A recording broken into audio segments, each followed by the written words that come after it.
tournantes. Oui, les portes tournantes. Il n'y a pas qu'en agriculture qu'il y a des portes tournantes. C'est dans beaucoup de secteurs. Donald Rumsfeld était le PDG de Searle, qui était une filiale de Monsanto. L'ambassadeur américain du commerce extérieur, Mickey Cantor, a fini au conseil d'administration de Monsanto. Clarence Thomas, juge à la Cour suprême, a travaillé pour Monsanto. Monsanto Revolving Doors, en français, les chaises musicales, état des lieux non exhaustif en 1999. Linda Fisher passe de l'EPA à l'Agence de protection de l'environnement à Monsanto, Michael Friedman de la FDA à Monsanto, Marcia Hale et Josh King de la Maison Blanche à Monsanto, Margaret Miller de Monsanto à la FDA, William Rickelshaus de l'EPA à Monsanto, sans oublier Michael Taylor qui a fait plusieurs fois l'aller-retour. Once your mission carried out by the FDA, you became Monsanto's vice president for public policy. Right. So there is no conflict of interest for you. No, and again, the rules are the rules, and I played within the rules. I think in terms of public acceptance, it's been one blunder after another. If you're trying to have a strategy for having the public understand and accept the new technology, having the first application of it be related to milk, which we already have more than we need, it created, it helped create a climate of suspicion. I think the idea that companies are not required in every case of a GMO to submit the product to FDA, such as is required in Europe, I think that from a public confidence, public acceptance standpoint, that's not a sufficient system. I personally have said that Congress should change the law. Congress should create a mandatory notification system that ensures that every product is looked at by FDA and that FDA makes a safety judgment about every product. Voilà ce qu'on appelle un aveu fort intéressant. Apparemment, Michael Taylor semble regretter la réglementation qu'il a signée en 1992. Qu'en pensaient les scientifiques de la FDA? Y avait-il un consensus sur la réglementation des OGM? Des documents internes montrent que l'agence a ignoré les inquiétudes de ses propres scientifiques. C'est signé Steven Drucker.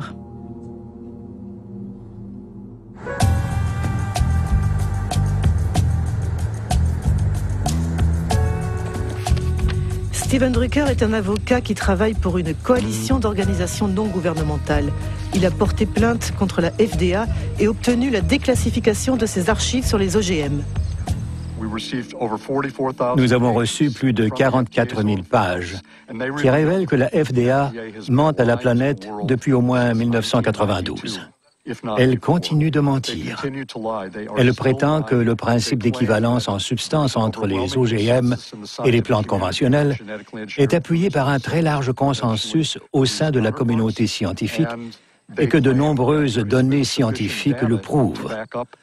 Ces deux affirmations sont des mensonges flagrants. Par exemple, le docteur Lois Prebill du département de la microbiologie de la FDA a écrit « Il y a une différence énorme entre les effets inattendus que peuvent produire les plantes traditionnelles et les OGM. » Puis, il a ajouté que certains aspects de la manipulation génétique pourraient être plus dangereux. L'inquiétude exprimée par les experts de la FDA était si importante que le docteur Linda Call de la FDA, qui était chargé de suivre et de synthétiser leurs avis, a écrit un compte-rendu au coordinateur de la biotechnologie de la FDA, le docteur James Mariansky. Selon les documents internes de la FDA qui ont été rendus publics, il y avait beaucoup de scientifiques de la FDA qui n'étaient pas d'accord avec la réglementation proposée. Par exemple, j'ai ici un mémo que Linda Call vous a envoyé. Oui. Elle dit « Les processus de manipulation génétique et de croisement traditionnel sont différents. » Et de croisements traditionnels sont différents et selon les experts de l'agence, Ils conduisent à des risques différents. Des risques différents. C'est vrai que nous avions des opinions très divergentes au sein de l'agence. C'est ce que Linda Call résume dans son mémorandum. Mais quand nous avons fini d'écrire la réglementation, tous les scientifiques étaient d'accord. Bien sûr que la FDA s'était penchée sur l'usage de la manipulation génétique, mais elle n'avait aucune information qui indique que la technique elle-même puisse créer des produits qui soient différents en termes de qualité ou de sécurité. Avant que les scientifiques de la FDA fassent part de leurs inquiétudes, l'agence avait reçu un signal d'alerte très clair. En effet, le premier additif alimentaire manipulé génétiquement et mis sur le marché américain avait provoqué une grave épidémie. Vous souvenez-vous de ce qui s'est passé avec le L-tryptophane en 1989 Oui. C'était un acide aminé génétiquement manipulé. A priori, nous connaissons très bien les acides aminés. Il a tué des dizaines de personnes et rendu malades des centaines d'autres. Il a provoqué l'épidémie d'une maladie inconnue appelée EMS. C'est vrai. Combien de gens sont morts? Oui, mais nous avons beaucoup... 37 et plus de 1000 handicapés, vous souvenez-vous? Je m'en souviens. Selon un document de la FDA, vous avez dit « Nous ne savons pas quelle est la cause de l'EMS, mais nous ne pouvons pas éliminer l'hypothèse qu'elle soit due à la manipulation génétique ». Est-ce que vous avez dit ce que j'ai lu? Oui. Incroyable. James Mariensky n'excluait pas que la manipulation génétique puisse entraîner des effets inattendus, mais il n'a pas bougé le petit doigt. Y a-t-il des scientifiques indépendants qui ont travaillé sur cette question capitale pour les consommateurs?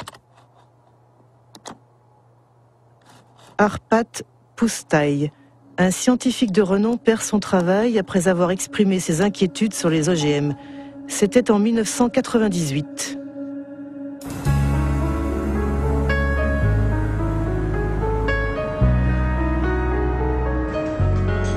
Arpat Pusztai travaillait pour l'Institut Rowlett en Écosse et il avait dirigé une étude sur des pommes de terre transgéniques à la demande du ministère de l'Agriculture. Un budget de plus de 2 millions d'euros qui avait mobilisé 30 chercheurs pendant 2 ans pour préparer l'arrivée des OGM en Grande-Bretagne. Nous étions tous enthousiastes. J'étais enthousiaste. Le ministère pensait que si nous faisions cette étude en examinant tous les aspects, cela constituerait un soutien en faveur des OGM. Au moment de lancer les produits sur le marché, il pourrait dire que le meilleur laboratoire européen de nutrition avait trouvé qu'il n'y avait pas de problème. Arpat Pusztai est spécialiste des lectines. Ce sont des protéines qui ont une fonction insecticide et protègent les plantes contre les pucerons. Les scientifiques du Rowlett Institute ont créé des pommes de terre résistantes aux pucerons dans lesquelles ils ont introduit un gène provenant d'un perce-neige qui fabrique la fameuse lectine. Auparavant, ils avaient vérifié qu'à l'état naturel, les lectines ne sont pas dangereuses pour la santé. Les pommes de terre transgéniques ont été testées sur des rats.